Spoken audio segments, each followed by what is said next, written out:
Well, you got to ask me the questions. I know. Okay. Yeah. So, where did you grow up? Well, I was born in Texas, you know. That I did know. I can't believe that. Oh, yeah, I was born in Texas, San Angelo, Texas. In the first 6 months of my life, I also lived in California and Florida because Gumpa was in the Army Air Corps and he got transferred. So, I mean, I lived all from one end of the country to the other and born in the middle, Texas. And yeah, then I grew up in Chicago.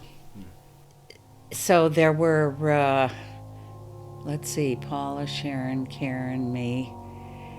We went to grade school, high school, and then 4 of us went to college together. Yeah, because we went to the teachers' college that was in a suburb of Chicago.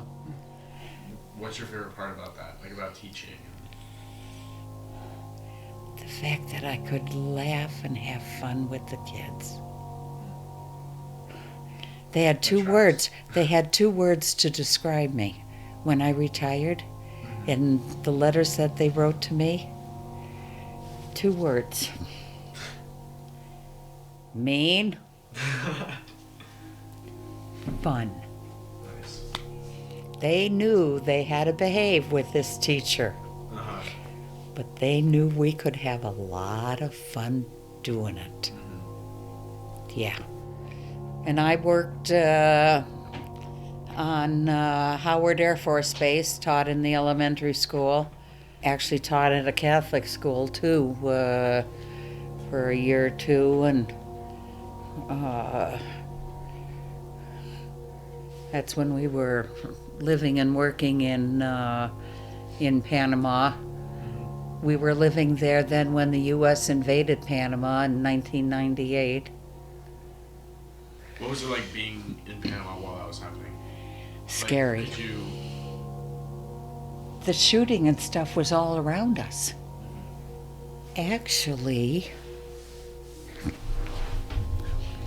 going to get something and show you, but you have to let me through here.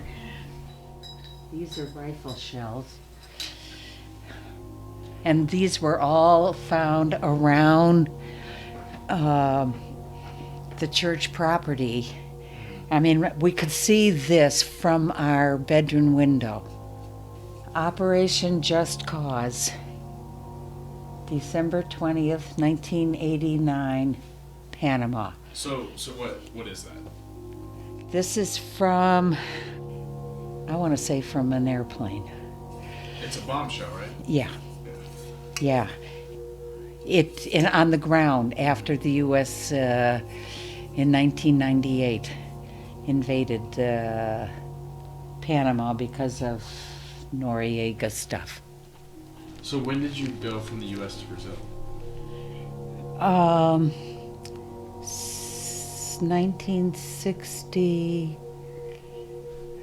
1966, 67, something like that.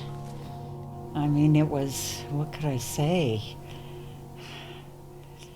I mean, it was awesome being able to live in another country and speak another language and meet other people, and I mean, and just what it was like for them being in their country, and you know, it was amazing. It was amazing. How was just like growing up in general? Like, how was your childhood?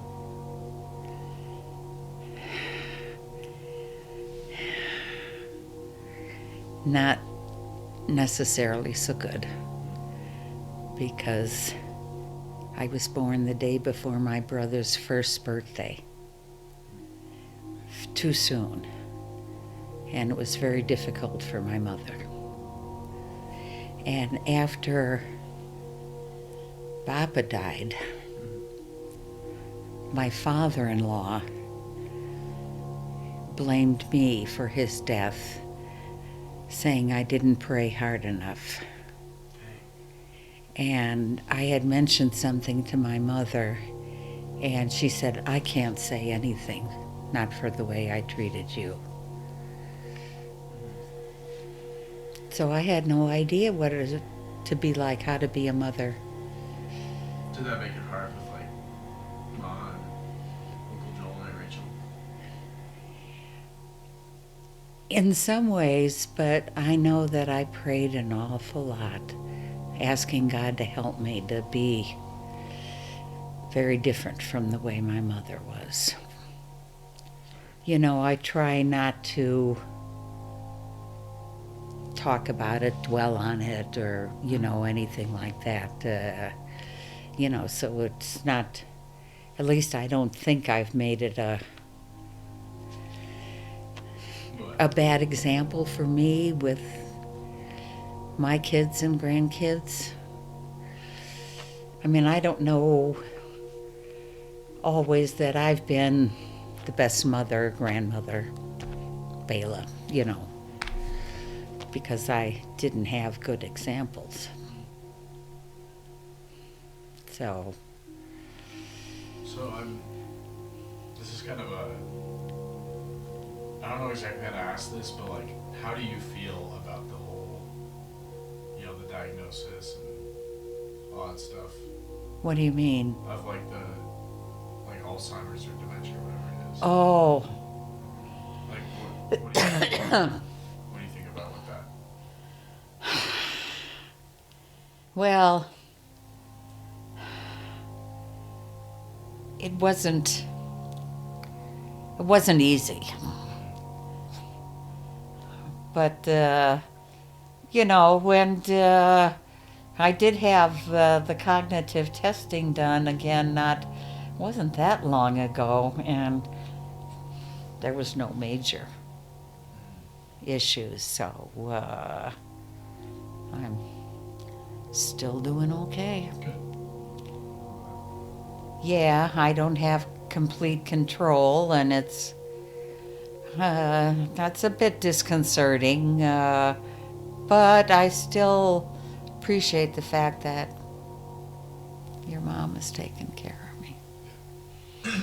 And my kids too, not just your mother, but all of them are working to see that things are going well for me. And I don't know. What do you think? What I'll just do it this way. Just grin and bear it.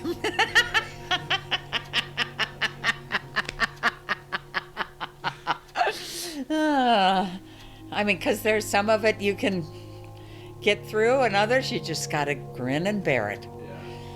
Yeah. It just, no way you can avoid all of what's going to encounter. You're going to encounter with raising kids and helping with grandkids and teaching students.